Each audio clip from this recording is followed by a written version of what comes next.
Hey, what's up, Nico? You want to explain some of this stuff here to us? Definitely. So today we're actually moving out. We just got back in maybe a few nights ago, and want to show everybody the office here, the spiritual room. I guess we'll start off over here as well, or even explain the mannequin project that we'll end up getting to. So this is pretty much a mannequin that we're using to do the chakras, the endocrine glands, the meridians, and how they shoot off the different body parts and how they connect to different spots where someone could either have pain in their body or things that would happen. So let me see if you can get some of this here if you can with the footage. So it shows certain chakra areas and how they're affected, certain spots with pains in the body, certain elements. And as you see on the yellow text I'm using for the Sacral Chakra, which is going to be right there where you see the yellow at, or right over here as well. It'll be easier for them to see. Okay, wow, so they're all connected to points. That's right, and the meridians will shoot off from the chakra area, and the chakra is pretty much a wheel of energy, the center of it, which is where energy works in vortexes and spirals, and then it goes into the endocrine gland where it's the root of. And we'll show over here. So these yellow areas, this is I had to take some tacks off from moving left and right a lot. So we'll go at number 20. You can see that over there, see what it says on number 20. And then it's right on the butt cheeks. And it says anger at woman or mother if it's on the left side of the body, and anger has to do with the liver as well, which is part of the sacral chakra. And anger gets stored in the liver if we're under or overbalanced in our chakra, and the chakra will be closed off, dealing with patterns where we have to work on our anger, and our mother or woman or subconscious mind would be what that will have to conquer. So then we got number 23 will be another one. And that's the lower butt cheek area. Someone's like, my butt's hurting, or even if they're on a long car trip, road ride, whatever it is, and your butt starts to hurt, you may be dealing with that type of stuff. Frustration, number 26. See how it's not on the sacral chakra itself, but the meridians will connect there. Okay. 28, this is the left side of the body still, not liked by females. And 28 would be right here, over here behind the inner knees. In that area, if people are dealing with any issues there, they can change their thought life on it. Or we'll go on the right side here, the right side of the front of the body. Number 10 would be in the biceps, controlling others. You use the biceps for like pulling somebody in, controlling. 15, anxiety areas. Has to do with the sacral chakras. Well, I see hopelessness is number 7. So like a pain in the chest. A lot of times people going through heartbreak and stuff, you know, they have that feeling of despair. They say the chest starts hurting. Exactly right. Yeah, when someone's dealing with pain in the chest, exactly. They're feeling hopeless. And then that spreads out from another chakra, meridian, and all the rest. We'll even go to the heart area for a second with them.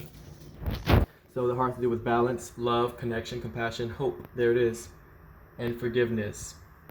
And it has to do with the lungs, your inability to take in life, your lymph nodes, immune system, allergy, blood pressure, circulation, and thymus.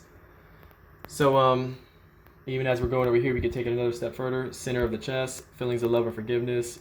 Code, distant, if it's underactive or inactive. If someone's code or their distance with anybody, even one person. Insensitive, feeling unloved. Inability to forgive self or others. They're blocking the heart chakra, which is a huge field of love here, as we see. It affects the heart's magnetic field. The brain and the heart are connected. As you see, our thoughts and emotions affect the heart's magnetic field, which energetically affects those in our environment or even protects us, whether or not we are conscious of it. Important to know.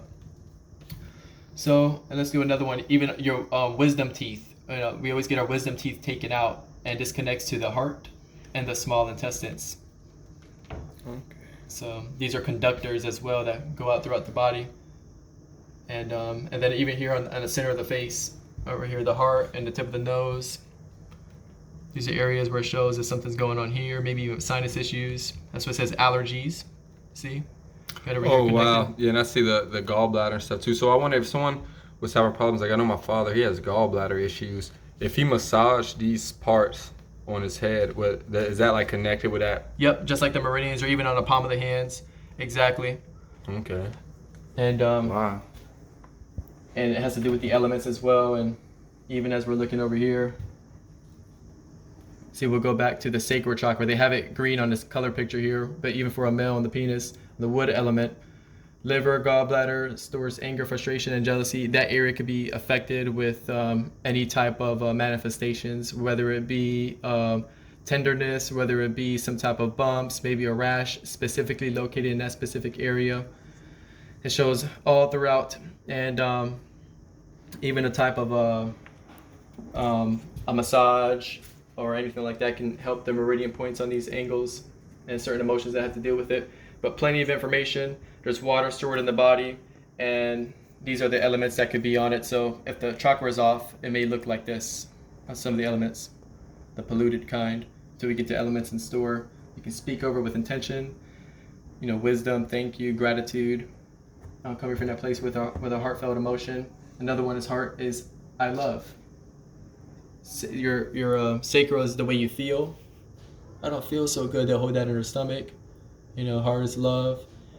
The throat is your communication. Thyroid problem will represent confusion. The way we speak, if we feel that we don't have authority when we're speaking and we have this chakra off, then we're not able to do certain things in our life. Will be limited, and we have to repeat the patterns over and over again. And here they are in the hands, even for kinesis and the magnetics on how all this stuff works in the body here. Plenty of information and how the meridians connect to each element. They're all throughout the spine. And here's some emotional work as well. As we see, the eyes are the window to the soul, the way I see the world, the perception. If someone's eyes are burny, they're irritated. Yeah, and I see that about the jaws too. I remember so many people clench their jaws a lot without even noticing. Oh yeah, it has to do with resentment or, right here, restraint. A lot, even people can't even sleep. If the face is not relaxed, the body cannot get relaxed. The ability, I can't get what I want, clenching of one's teeth. Mm-hmm. And when you clench the teeth, it messes with all the meridians. If you fail one law, you fail them all.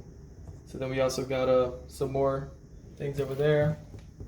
Different parts. We give another one to somebody else. Wow, where emotions are stored is pain. There's a cool Bible verse that says, "In my Father's house is many rooms, many mansions." So every thought has a spot, thrones of the air that they go through. Yeah, sure. That's a big one for people. The thoughts that they hold on to throughout the day, manifesting on a daily basis, and even through the central nervous system, how everything's operating. So over there where it says to experience this heaven, you control this or harmonize with that. I don't know if you can see that over there on the left side.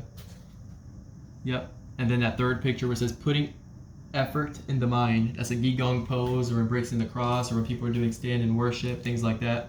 You have to harmonize the body. And it tells them how, because we have a lot of scattered energy everywhere. We're not being still like a tree firmly planted, bearing good fruit in good season.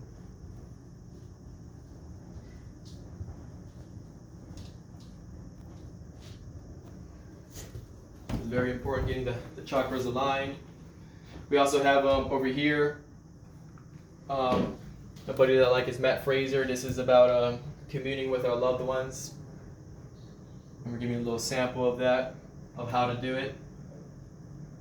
Using telepathy, telecommunication, or combining your spiritual senses. Like when you bite into an apple, you see it, you feel it, you taste it, you hear the crunch. You combine all the senses on there for different type of trainings where you can use. So this is about whenever you tuck the spine inward, naturally it's like an S-curved spine, but whenever you tuck it forward, the spine becomes straight, and you're able to use yourself like a giant spring. You can spring off the ground, speed, different power. You can pull power from the ground or the earth element. So we got that there, and what it does, it pretty much in that picture you showed earlier, how it drives the energy downward instead of karma or gravity weighing the whole spine down. Once this whole spine gets weighed down, then we'll have different issues, just like this over here on the spinal cord, because of the gravity that will start affecting all these parts of the body. And another one would be the sacral chakra on the yellow pin I have there, right over here as well. T2, 5, and 8. The anger as well, the sacral chakra. frustration, aggression, and somebody's like, hey, maybe my T2 is messed up on my spine, and you can see where it's going through. They're dealing with an anger issue, and they're polluting the liver left and right, or even the spleen. And the spleen has understanding, and the spleen is discernment. We need the spleen taking care of our organs, taking care of our body, having good fruit. We end up being very sharp in life like that. Little cycle there, but.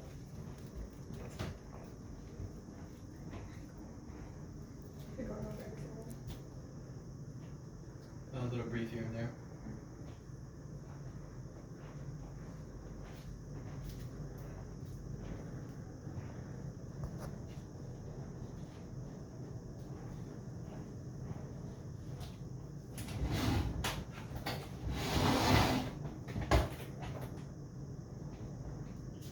Alright, so over here we have the dollhouse, and I'm gonna give somebody an example of what we got going on and actually how to do this here. What we got John Wick. I can use as myself, and imagination creates reality. So instead of the vision board, which is more of a 2-dimensional one, we can make it into a 3-dimensional vision board on how the universe works. So if I'm going to do some healing, I can get in the drowsy state. In the drowsy state, they asked Jesus in the Bible, how do you pray? How do you do all these miracles? So they're not seeing him pray, and he told them to stay up, and he came back and he found them asleep. And it has to do with the brainwave states. As it says, Jesus couldn't do no works in his own hometown, or do no works in the flesh, or in the beta state, your 5 physical senses. So you want to start using your spiritual senses when you go into alpha, theta, drowsy, into the delta state. I'm getting real drowsy, and I'm pondering upon sleep. If I want to do a miracle, and if I want to go to the church, and there's a religious person, and they are on a wheelchair, say, be healed in the name of Jesus, or whatever I'm operating on, I'll touch that person's head, and boom, I can have that come out here, but I use it realistically, and then I'll end up seeing this in real life as I write a script down, assuming the wish fulfilled. Or I can see an angel on your left, come down, wow, and play just like the children do, and it creates the reality as I have a whole entire background set up and everything.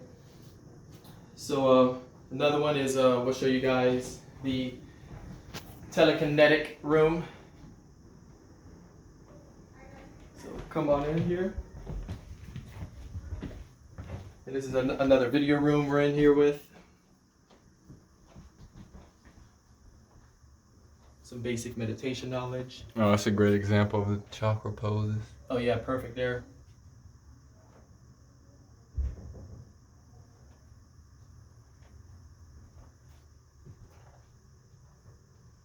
These are where we're communing with the universe as well. Nah, these are some great photos. Explain some of these pictures. Definitely love to. So this over here is in Chicago. Serenity took this picture in a meditation where I was sensing an angelic presence. And she snapped a photo, and that's what we got there. Then below we got a mermaid that was captured in a submarine. That's also, people can find that one. This is an ET named Fred. Dr. Jonathan Reed was out with his dog one day, and he ended up, his dog ended up running off barking, and we could see what was going on. And this is also its craft as well, the black obelisk craft.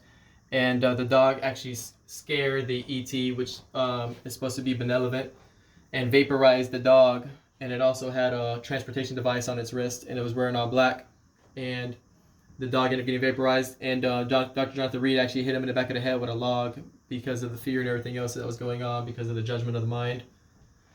Then he ended up pretty much taking this ET home and had it wrapped up, and it comes back to life. It was in his garage, and long story on it. And but at the end of the day, people actually see Fred as a cloud of witness, a family member next to him at restaurants and different type of things, and he has a device that he uses to transport. He also transports on film as well, the guy, and pretty wild.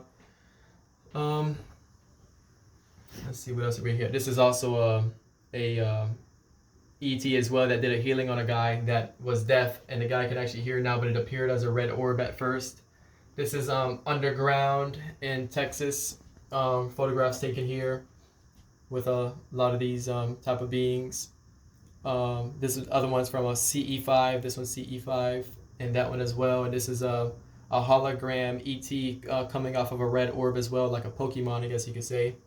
There's a person over here sitting in a chair, another ET there, an angel that's on top of a guy's truck. Maybe this one's from the Roswell experiment crash experience. This is Braham over here. He's glowing. He has hair white like wool. His body's glowing. Eyes like fire over here. You can see some of the beings on top of the head. Some angels here. This is in front of TB Joshua's church. It's actually a video footage of this as well. So I screenshot it. This is Juan over here in Focotono, Mexico. Over there where the portal is, where Saint Germain guards. These are some of the beings. That's a fairy there. Some of the beings you see inside the orbs. That's Dumitron Claudio with a spirit bomb, about 410 degrees. Oh, wow. This is in a water cup. Ghostly images captured using water or the vape method or smoke or using elements to capture things of other beings. Then we got over here the new macro cosmic world order, and these are some of the beings that will be seen inside the orbs when you zoom into it. It's like the movie Inception in a way. Some of them are wearing helmets, some of them are wearing certain things, and they're astral projecting, coming as an orb or a thought form, wherever they're located to travel and do their stuff. This is a training that was taught by Ernest Veeder. Is pretty much regular organic wood boxes. You could put a tack in one of them, aluminum foil and something else, and maybe a wood element toothpick in this one, or a crystal or something. And then you shuffle them up, and then you feel what they are. You can hear some of the tacks. Then you hover your hand and you can feel which one's which, and using discernment on it. Some telekinesis, moving objects with the mind, and some trainings here, some one-on-one. As you see, telekinesis station. Then this is actually the first board that I've ever made, and it speaks a lot in detail. As you see there, the powers of God, powers of consciousness broken down. As I'm looking. Then we got the cloud of witnesses chart, practicing speaking to the phantoms before or after the person reincarnates. We're working with the phantom of the person while their soul is already incarnated in the body or not, and bring in happiness to people and joy and love messages, and just like Peter was speaking to the dead, or Jesus when he was on the mount with Moses and Elijah, or Abraham, etc., all the rest. Dumitron once again. So these are wands that Serenity made, these handmade. I covered a video on these ones as well.